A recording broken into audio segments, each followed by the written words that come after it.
getting a lot of repeat customers. Doesn't seem to be deterring them, the price drop.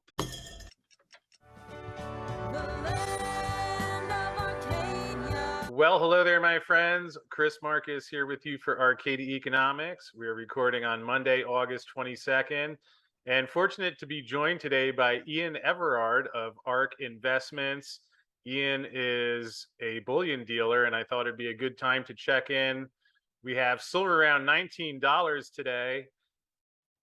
That's the paper price, and always interesting to find out what is actually going on in the physical level of silver. So, Ian, it's a pleasure to welcome you to the show for the first time. I've appreciated some of your calls with Rob Keens on Gold Silver Pros, and been nice getting to know you and that you're doing well in the metals business. And how's everything going with you today? Thank you, Chris. Yeah, it's been really good. We just passed our first 2 years. So it's been long, hard work building up client base, getting sales, word of mouth, and then meeting up with Rob Keens and working with him. So yeah, it's been quite a journey. If I wasn't 100% convinced that silver is so undervalued, I wouldn't have made it this far. Well, congratulations on getting things up and running. And perhaps before we dig into the order flow that you've been seeing lately, could you tell us a little more of what, I guess, like you said, it was your belief that silver was undervalued, but anything else that led to your decision to get into this? Oh, where do you start? I guess I could blame you largely, Chris, watching your work over the years and reading the Big Silver Short, and then just doing my own research, going back into history, into the 1700s in America, and just the history of Britain coming off a silver standard, Germany coming off a silver standard, and then the European bankers coming over and persuading, bribing, or whatever it was to get America to come off a silver standard. And there's a reason, always a reason why. And I just came to the conclusion, if you want to store the effort of your labor, there's nothing safer than silver.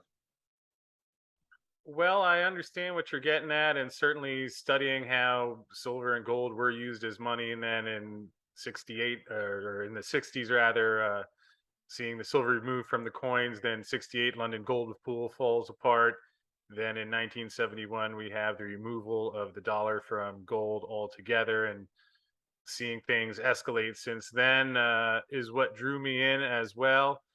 And with that said, as we're recording on Monday, we see gold down to 1749, silver at 1887. So we're seeing the sell-off continue. And I'm curious, the customers that you're talking to, as the prices decline, silver up at $26 earlier this year, gold over 2,000. How are they responding, and what are you seeing in terms of order flow? I'm getting a lot of repeat customers. Doesn't seem to be deterring them, the price drop. Yes, we tend to get heavier sales when the price is rising. That seems to be human nature. People think it's safer to try and catch something on the way up rather than trying to catch it on the way down. Right. I think the people that really understand it, the people who want to preserve wealth and pass it on to their grandchildren, not just their children, they're buying and taking physical possession. And I assume that it's a different subset from a lot of the world where it assumes that the Fed has things under control, and but I assume that a lot of the people that you're talking with are concerned about the debt loads and the money printing, and well, even though we don't know the timing, that they see a bigger problem on the horizon. Would that be phrasing it accurately? Absolutely. And yeah, I think more and more people are realizing that the government is not on their side, and more people are realizing that the Federal Reserve are actually in control, but they're playing it for their benefit. And they are most definitely positioned, whether they keep raising interest rates or whether they pivot, they know what they're going to do in advance. So they front run the action and they win whatever happens. And when soon as people realize that, you just got to step outside of the game and get into reality. And the reality is all fiat currencies revert to their fundamental value, as Voltaire said, which is zero. And in terms of the actual products people are buying, what have you seen there? Is there anything that people are gravitating towards, going just for the lowest premium, or how are the customers you talk with handling that part? Yeah, I mean, right from day one, we were selling 1,000 ounce bars long before the big online companies were doing it. And in fact, a lot of the dealers try to persuade people not to buy them. So the 1,000 ounce bar is forever popular. And now people have this facility with silverback precious metals. They could get their own bar sliced up if they want it into 25 ounce or 50 ounce, 100 ounce kilo size, whatever they want. So now you can buy a 1,000 ounce bar and then you can convert it to whatever size you want. You can even have it ground up and cast into 10 ounce bars or 50 ounce bars. So the market is changing. Yes, it's going to be a slow change to a certain extent, but the 1,000 ounce bar is not hard to resell or change into a different product now. So yes, the 1,000 ounce bar's been very popular.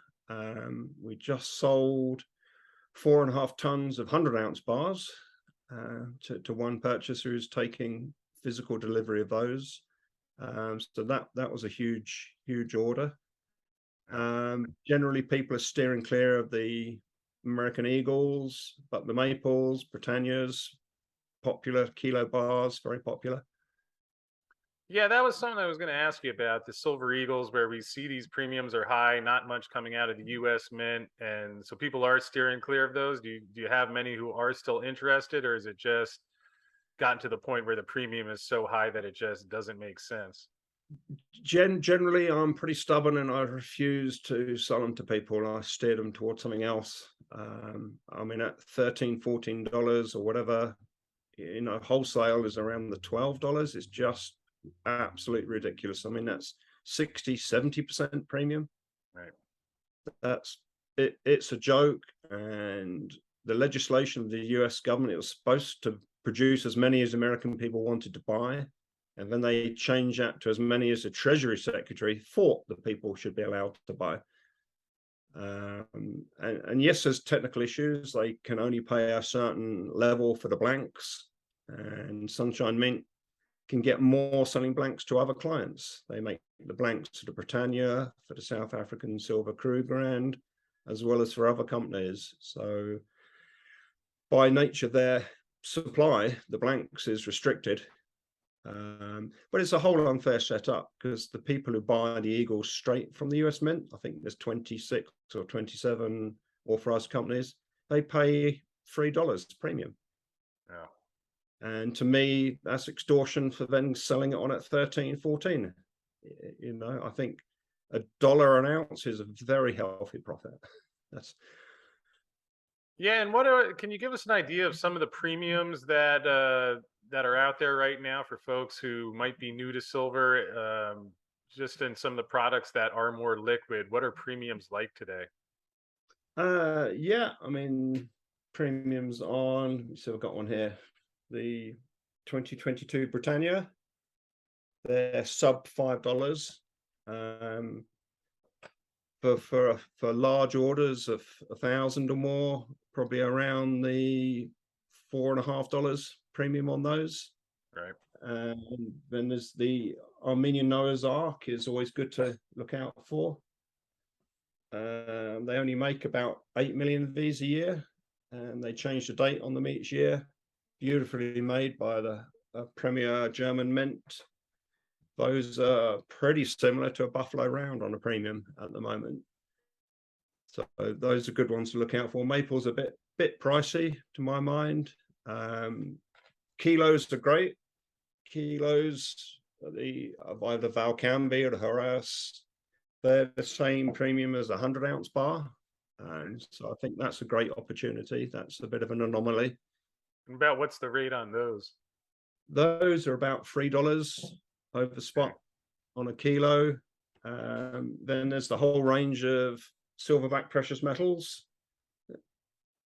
And they do this slices from the Comex bars. They're around a $3 premium on those. I think those are great value, and each one is unique.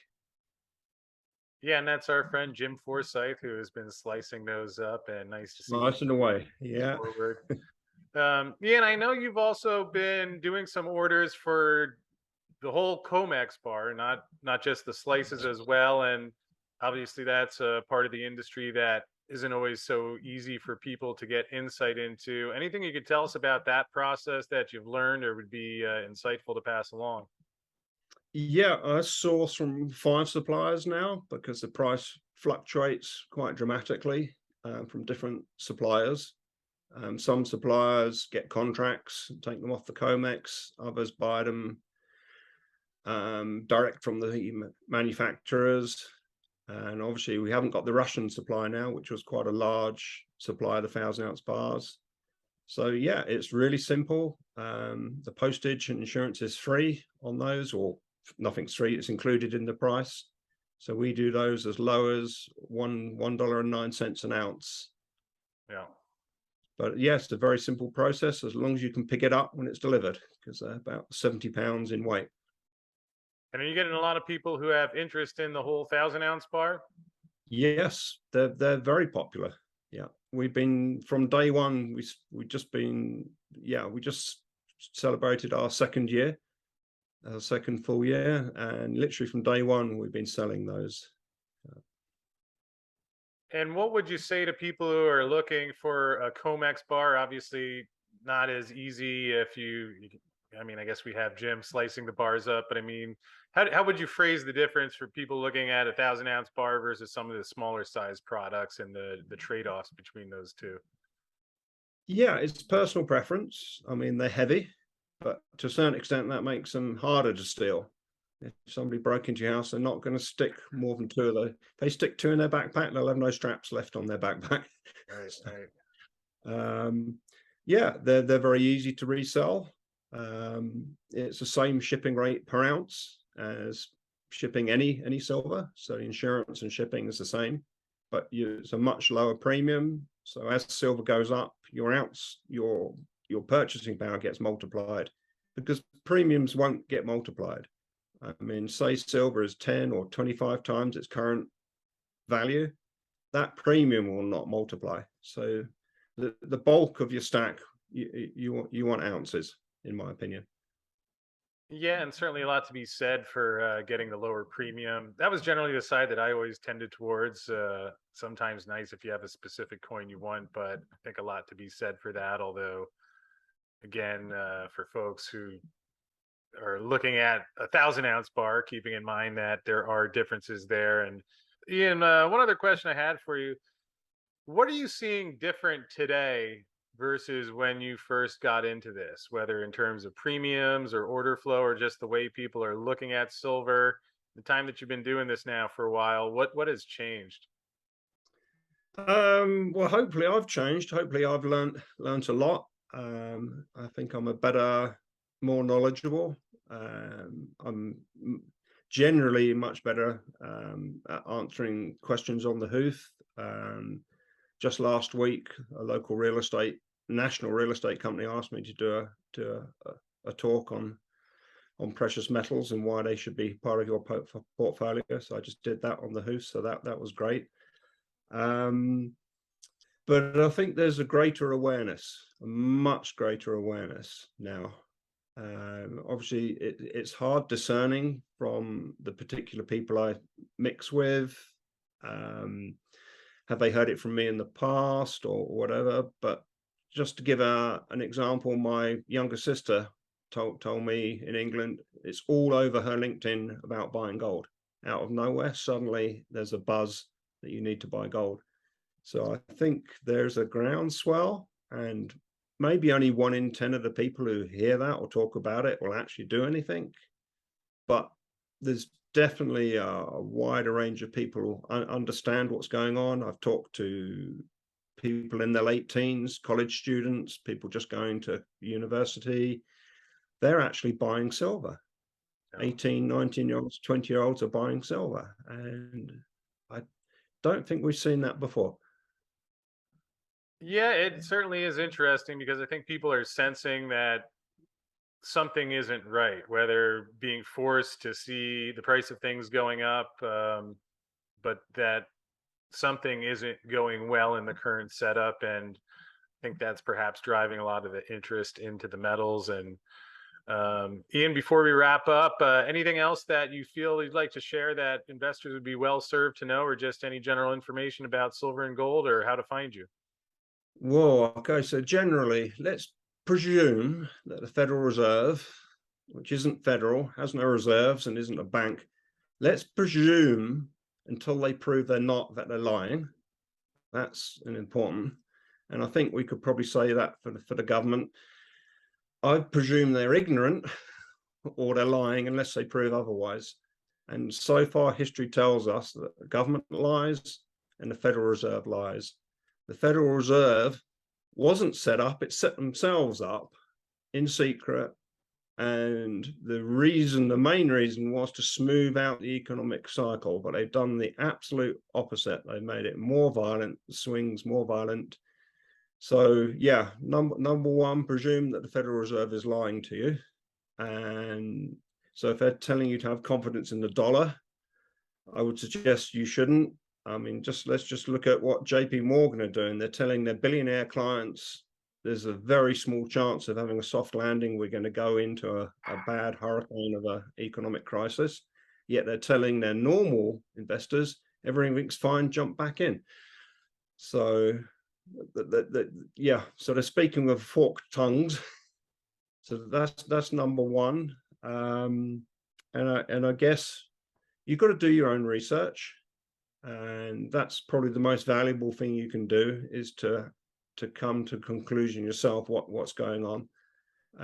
But look at any country that has inflated the currency, it destroys the purchasing power of that currency.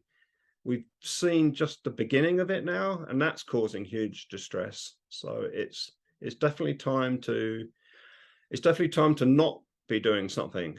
I think people really want to be thinking, what if my savings lose half of their purchasing power in 2 years?